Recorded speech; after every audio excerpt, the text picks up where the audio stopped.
ഭിന്നശേഷി അധ്യാപക നിയമനവുമായി ബന്ധപ്പെട്ട് ചങ്ങനാശ്ശേരി അതിരൂപതയുടെ പ്രതികരണം നമ്മൾ നേരത്തെ കണ്ടതാണ്. ഇപ്പോൾ ഓർത്തഡോക്സ് സഭയുടെ പ്രതികരണം കൂടി ഈ വിഷയത്തിൽ വരികയാണ്. അവസാന സമയത്ത് സർക്കാർ ഇത് കേട്ടു എന്ന് പറയുന്നത് സന്തോഷകരമാണ്.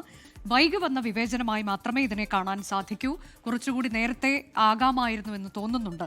ജനങ്ങളുടെ ആവശ്യമാണിത്. ഒരുപാട് പേർക്ക് ജോലി ലഭിക്കുന്ന കാര്യമാണ്. അവരൊക്കെ ബുദ്ധിമുട്ടുന്നു എന്നത് നേരത്തെ തന്നെ സർക്കാരിനോട് പറഞ്ഞിട്ടുള്ളതാണ്.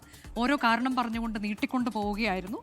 ഇപ്പോൾ ഇത് കിട്ടുന്നതിൽ സന്തോഷമുണ്ട്. പലതവണ പറഞ്ഞിട്ടും പക്ഷെ കേട്ടിട്ടില്ല സർക്കാർ എന്നുള്ള പരിഭവം അവരും പങ്കുവയ്ക്കുകയാണ്. നേരത്തെ നമ്മൾ സൂചിപ്പിച്ച വളരെ പ്രധാനപ്പെട്ട വാർത്തയിലേക്കാണ്. നവകേരള സർവേയുടെ ലക്ഷ്യം തുടർഭരണം ഉറപ്പിക്കലാണെന്ന് മുഖ്യമന്ത്രി. സർവേയുടെ ജില്ലാതല നിർവഹണ സമിതി അംഗങ്ങൾക്കായി ഒക്ടോബറിൽ തിരുവനന്തപുരത്ത് സംഘടിപ്പിച്ച ശില്പശാലയുടെ ഉദ്ഘാടനത്തിലാണ് മുഖ്യമന്ത്രി തുറന്നു പറഞ്ഞത്. എന്തുകൊണ്ട് തുടർഭരണം വേണമെന്ന് സർവേയുമായി എത്തുന്നവർ ജനങ്ങളെ ബോധ്യപ്പെടുത്തണം എന്നാണ് മുഖ്യമന്ത്രി പറഞ്ഞത്. ആ ശബ്ദരേഖയിലേക്ക്. എന്തുകൊണ്ടാണ് തുടർഭരണം വേണം എന്ന് പറയുന്നത്? നമ്മുടെ നാടിന്റെ നേട്ടങ്ങൾ സംരക്ഷിക്കണം, കൂടുതൽ നല്ല നിലയിലേക്ക് നാടിനെ ഉയർത്തണം. അതിന് തുടർഭരണം ആവശ്യമാണ്. അല്ലെങ്കിൽ പുറകോട്ട് പോവുകയാണ് ചെയ്യുക. മുൻകാലങ്ങളുടെ അനുഭവമാണ്. 2021 തുടർഭരണത്തിന്റെ ഭാഗമായി നല്ല നിലക്ക് നമുക്ക് മുന്നോട്ട് പോകാനായിട്ടുണ്ട്. ഇനിയും നമുക്ക് മുന്നോട്ട് പോകേണ്ടത് 2031 ആകുമ്പോഴേക്ക് കേരള സംസ്ഥാനം രൂപം കൊണ്ടിട്ട് ഒരു പ്രത്യേക നിലയിലേക്ക് എത്തുകയാണ്. നല്ല രീതിയിലേക്ക് നമുക്ക് അഭിവൃദ്ധി പ്രാപിക്കാൻ കഴിയണം. നല്ല മുന്നേറ്റം നമുക്ക് ഉണ്ടാക്കാൻ കഴിഞ്ഞിട്ടുണ്ട്. പക്ഷെ ഇതുപോലെ ഇനിയും മുന്നേറേണ്ടതായിട്ടുണ്ട്. ആ മുന്നേറ്റത്തിന് നവകേരള സർവേയിൽ സർക്കാരിന്റെയും CPIMന്റെയും കള്ളങ്ങൾ മറനീക്കി എന്നായിരുന്നു KPCC അധ്യക്ഷൻ സണ്ണി ജോസഫിന്റെ പ്രതികരണം.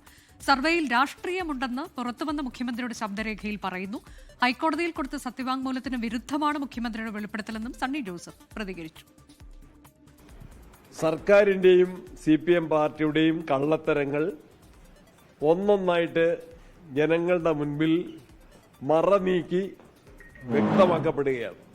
ഇപ്പോഴിതാ മുഖ്യമന്ത്രിയുടെ തന്നെ ശബ്ദരേഖ പുറത്തു വന്നിരിക്കുന്നു. അതിൽ രാഷ്ട്രീയമുണ്ട്. തുടർ ഭരണമാണ് അതിന്റെ ലക്ഷ്യമെന്ന് മുഖ്യമന്ത്രി പറയുന്നു. അപ്പോൾ ഹൈക്കോടതിയിൽ കൊടുത്ത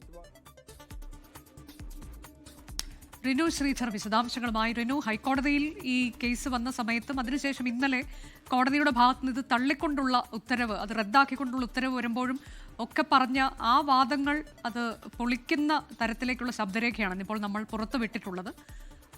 അതിൽമേൽ പിന്നീടൊരു വിശദീകരണം CPIMന്റെ ഏതെങ്കിലും മുതിർന്ന നേതാവ് പറയുന്നതായി നമ്മൾ കാണുന്നുമില്ല. അപ്പോൾ തുടർ ഭരണം ഒരു ലക്ഷ്യമായിരുന്നു ഇവിടെ എന്നുള്ള പ്രതിപക്ഷ ആരോപണം അതിന് മൂർച്ചയേറുകയാണ്.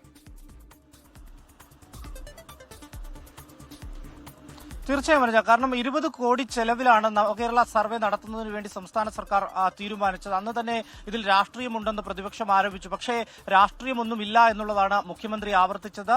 അതുപോലെ തന്നെ LDFും ഒപ്പം സംസ്ഥാന സർക്കാരും ആവർത്തിച്ചത്. ഹൈക്കോടതിയിൽ സത്യവാങ്മൂലം നൽകിയതും ഇതിൽ രാഷ്ട്രീയമില്ല എന്നുള്ളത് കാട്ടിയാണ്. അതേസമയം KSU സംസ്ഥാന അധ്യക്ഷൻ ഉൾപ്പെടെയുള്ളവർ ഈ ഹൈക്കോടതിയെ സമീപിച്ച ഈ ഇടപെടൽ റദ്ദു ചെയ്യണമെന്നുള്ളൊരു ഹർജി സമർപ്പിക്കുന്നു. തുടർന്ന് ഹൈക്കോടതി പോലും നവകേരള സർവേ റദ്ദു ചെയ്യുന്ന ഒരു സാഹചര്യത്തിലേക്ക് വരുന്നു. ഇതിനിടെയാണ് ഇതിൽ രാഷ്ട്രീയമുണ്ട് എന്നുള്ളത് ആവർത്തിക്കുന്ന മുഖ്യമന്ത്രിയുടെ ശബ്ദശകലങ്ങൾ ഇപ്പോൾ പുറത്ത് വന്നിരിക്കുന്നത്. അതിൽ കൃത്യമായി അദ്ദേഹം പറയുന്നുണ്ട് നവകേരള സർവേ തുടർ ഭരണത്തിന് വേണ്ടി തന്നെയാണ് എന്നുള്ളത്. 2025 ഒക്ടോബർ മാസത്തിൽ നടന്ന ഈ നിർവഹണ ഉദ്യോഗസ്ഥരുടെ പരിപാടിയുമായി ബന്ധപ്പെട്ട് ശില്പശാലയിലെ ഉദ്ഘാടനത്തിലാണ് അദ്ദേഹം ഇക്കാര്യം പറയുന്നത്.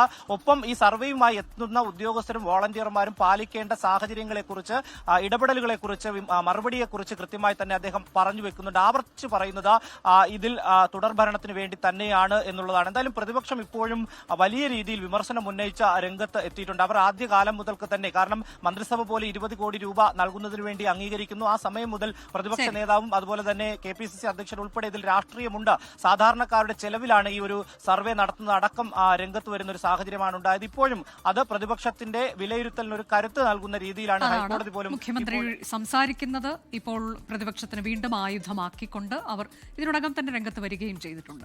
ലോകത്തെവിടെയായാലും ഏത് സമയത്തും 24 വാർത്തകളും ഓഗ്മെന്റഡ് റിയാലിറ്റി പാക്കേജുകളും എക്സ്പ്ലെയിനറുകളും വിശദമായി കാണാൻ ഞങ്ങളുടെ YouTube ചാനൽ നിങ്ങൾക്ക് സബ്സ്ക്രൈബ് ചെയ്യാം.